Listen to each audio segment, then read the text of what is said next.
Hello everyone and welcome back to another video. So in today's video I'm going to show you how to fix a credit score activation error in Rocket Money. So if you receive an error while trying to activate your credit score in Rocket Money, it may be caused by incorrect personal information, an identity verification issue, or a temporary service problem. So verifying your account details and trying to activation again or the activation again usually resolves the issue.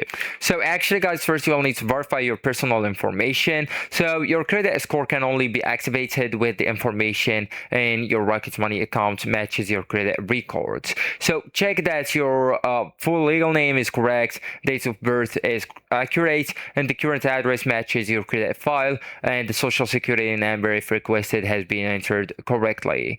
Then just try activating again. So open the app or the Rocket Money app and then just go to the credit section. So actually guys, I can't show you the steps exactly, but I'm going to be specific on my explanation, and that's only because my Capital One bank account is blocked, so I couldn't proceed to the dashboard, right? So actually guys, as I told you, you will need just to tap or to go to the credit section. You will find that option on the dashboard, and then just tap activate credit score and complete any requested identity verification steps. Then just wait for the activation process to finish. So if the first attempt fails, close and reopen the app before trying again.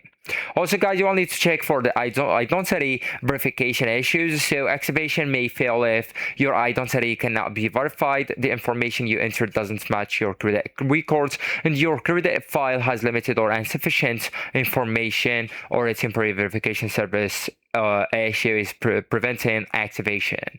So actually guys, that's it. This is the end of the video. Thank you so much for watching, and goodbye.